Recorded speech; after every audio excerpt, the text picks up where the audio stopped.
नमस्कार प्रिय दर्शकों, एस्ट्रो वास्तु चैनल में आपका स्वागत है। आज का विषय है आपका मिर्गीय एपिलेप्सी। जातक के दिमाग में अनावश्यक तरंगें उत्पन्न होती हैं जिसे दवाई से कंट्रोल किया जा सकता है। अब ज्योतिषीय योग, जब लगन, लग्नेश, सूर्य, चंद्रमा, बुध एवं पंचम भाव पीड़ित हो तो जातक को एपिलेप्सी नाम का रोग होता है। यदि पाप ग्रह शनि, मंगल, राहु और केतु पंचम एवं अष्टम भाव में हो और उस पर कोई शुभ ग्रह की दृष्टि न हो। अब बोर्ड पर उदाहरण के लिए एक मेष लगन की कुंडली दिखाई गई है। अभी D1 चार्ट है लगन कुंडली। इसमें लगन पर जो है राहु की दृष्टि है, नीच के सूर्य की दृष्टि है और छठे भाव के स्वामी बुध की दृष्टि है, इसलिए लगन पीड़ित है। और चंद्रमा पर भी राहु की दृष्टि है, नीच के सूर्य की दृष्टि है और छठे भाव के स्वामी बुध की दृष्टि है, तो चंद्रमा भी पीड़ित है। अब लग्नेश जो है अष्टम भाव में बैठा है मंगल, सप्तम भाव के स्वामी जो मारक भाव का स्वामी है उसके साथ, तो लग्नेश भी पीड़ित है। उसके बाद सूर्य जो है अपनी नीच राशि में बैठा है छठे भाव के स्वामी के साथ और उस पर केतु की दृष्टि है, इसलिए सूर्य भी पीड़ित है। अब बुध जो है छठे भाव का स्वामी होकर नीच के सूर्य के साथ बैठा है और उस पर केतु की दृष्टि है, इसलिए बुध भी पीड़ित है।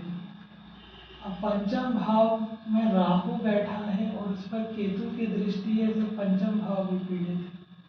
और पंचम भाव का स्वामी सूर्य जो है यहाँ पर नीच राशि में बैठा है, इसलिए ये रोगी रहेगा। अब दूसरा चार्ट है D9 चार्ट। इसमें जो है लगन में जो है नीच का सूर्य बैठा है और जो है यहाँ पर 12वें भाव का स्वामी जो है यहाँ पर बुध भी यहाँ पर बैठा है लगन में और उस पर जो है आपकी शनि की दृष्टि है, इसलिए आपका लगन पीड़ित है।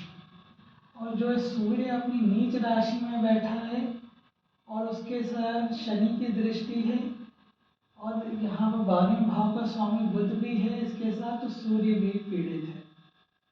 बुध भी जो है यहाँ पर नीच के सूर्य के साथ बैठा है और इस पर शनि की दृष्टि है, इसलिए बुध भी पीड़ित है। इसके अतिरिक्त चंद्रमा जो है 12वें भाव में जो है शत्रु राशि में बैठा है और इस पर केतु की दृष्टि है, इसलिए चंद्रमा भी पीड़ित है।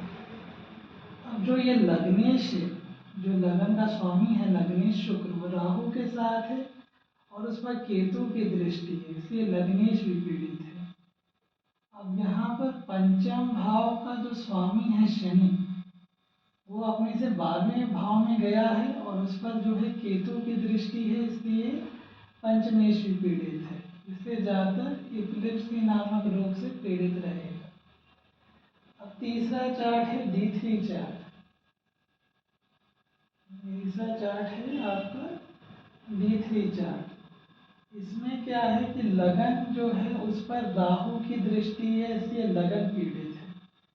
और इसका ये जो लग्नेश है, जो 9 नंबर राशि है, उसका स्वामी गुरु छठे भाव में बैठा है, इसलिए गुरु भी पीड़ित है।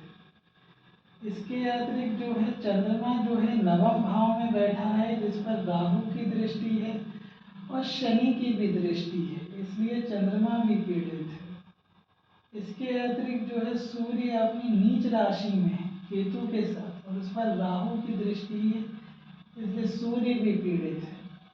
अब बुध जो है यहाँ पर नीच के सूर्य के साथ और केतु के साथ बैठा है और उस पर राहु की दृष्टि है, इसलिए बुध भी पीड़ित है।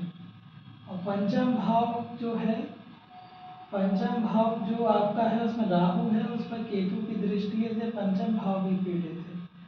पंचमेश जो है मंगल बनता है यहाँ पर, वो चतुर्थ भाव में बैठा है छठे भाव के स्वामी के साथ, इसलिए पंचमेश भी पीड़ित है। इसलिए जातक एपिलेप्सी नामक रोग से पीड़ित रहेगा। उसके बाद आ जाता है यहाँ पर D12 चार्ट आ जाता है, जिसमें आ जाएगा आपका लगन में जो पर जो है मंगल की दृष्टि है, इसलिए लगन पीड़ित है। उसके अतिरिक्त जो है लग्नेश जो यहाँ पर है वो है गुरु, जिस पर शनि की दृष्टि है, इसलिए लग्नेश भी पीड़ित है। इसके अतिरिक्त आ जाता है सूर्य। सूर्य जो है 11वें भाव में नीच राशि में है, इसलिए सूर्य भी पीड़ित है।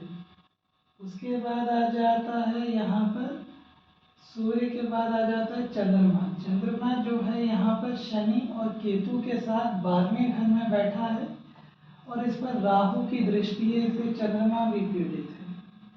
बुध भी जो है शनि और केतु के साथ बैठा है और उस पर राहु की दृष्टि है, इसलिए बुध भी पीड़ित है। और पंचम भाव पर जो है यहाँ पर नीच के सूर्य की दृष्टि है, इसलिए पंचम भाव पीड़ित है।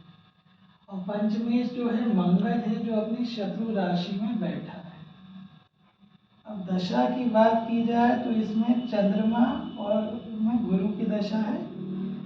अब यहाँ पर चंद्रमा जो है ईवन चार्ट में या लगन चार्ट में देखा जाए तो इस पर राहु की दृष्टि है, नीच के सूर्य की दृष्टि है और छठे भाव के स्वामी बुध की दृष्टि है। और अगर गुरु की बात की जाए तो गुरु अपनी नीच राशि में है, इसलिए जातक जो है इपिलेप्सी नामक रोग से पीड़ित रहेगा। आपको हमारा कार्यक्रम कैसा लगा, इस पर अपनी राय जरूर दें। यदि कार्यक्रम अच्छा लगे तो लाइक, शेयर और सब्सक्राइब करें। धन्यवाद।